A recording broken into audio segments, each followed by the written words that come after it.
Give it up for Brendan. Leonard, everybody, let him hear it. Hi, everybody. So yes, my name is Brendan, which means my name is not that of my lifelong nemesis, any given Brandon.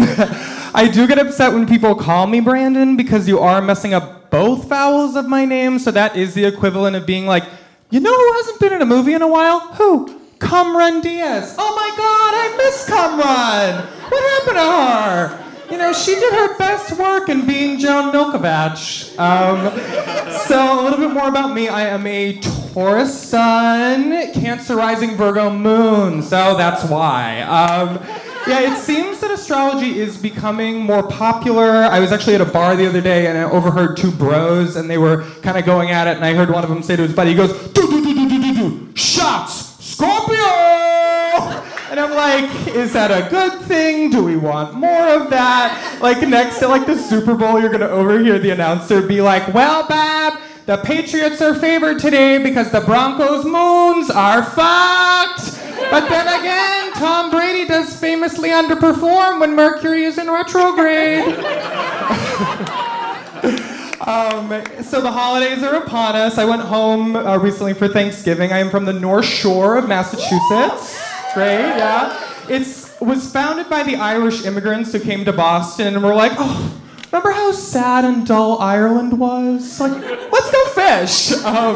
Thanksgiving dinner went off without any major unpleasantness, except there was one misunderstanding. I was talking to my parents, Buddy and Jonna, and they both have very thick Boston accents, and I was wondering about their recent trip to Alaska, and I was like, oh, were there any highlights? And my mom was like, oh, well, we love the aurora borealis. And I was like, what, Mom, what did you just say? And she goes, the aurora borealis. And I was like, Mom, are you trying to say the aurora borealis? She goes, that's what I said. That combination of A's and R's was harder for her than me coming out of the closet.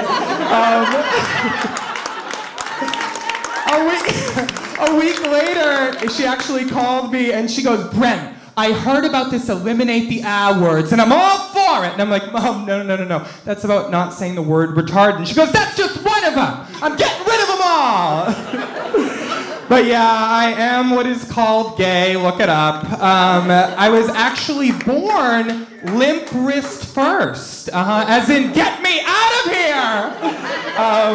Another fun fact about me, I actually briefly attended clown school. It didn't really take, though. The best balloon animal I could make for you is a dick sans balls, so that's like not that good at children's parties. It was actually clown/performance art school.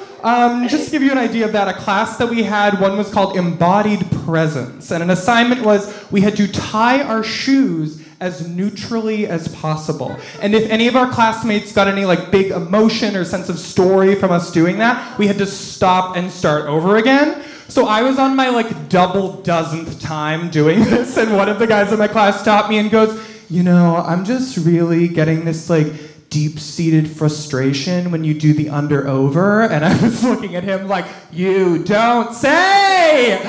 But yeah, like as part of this school, we had to see a lot of performance art, and there was this one particular show that really sticks out to me. It was called Lover Tits. And Lover Tits, it involved a lot of naked bodies running around the stage, and I believe they were playing like deer caught in headlights, because they would like run, stop short, look at the audience, and just go, bah!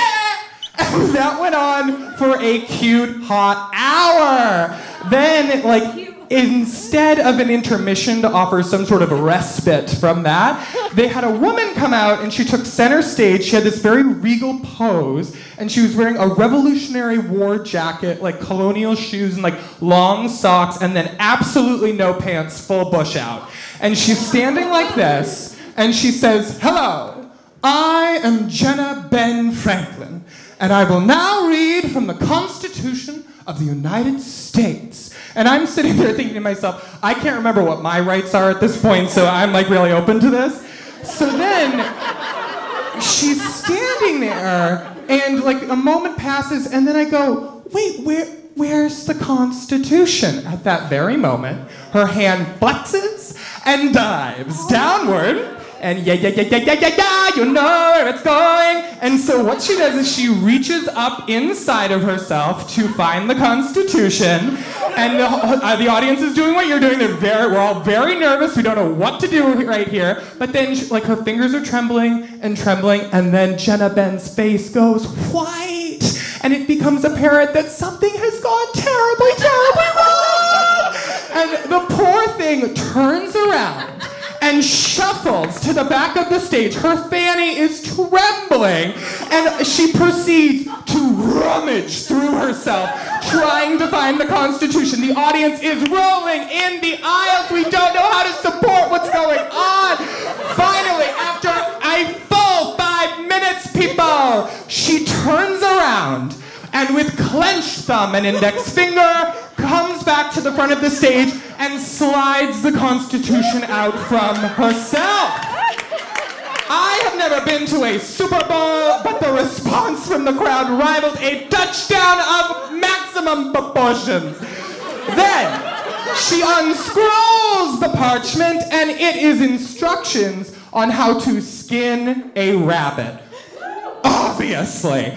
The next day in class, we are sitting down and we are to discuss this performance. And I'm not kidding, the teachers began the discussion by saying, well, I think we can all agree that Lover Tits was the best show we've all seen in a very long time. And they weren't wrong. Anyway, I'm Brandon Leonard. Thank you so much.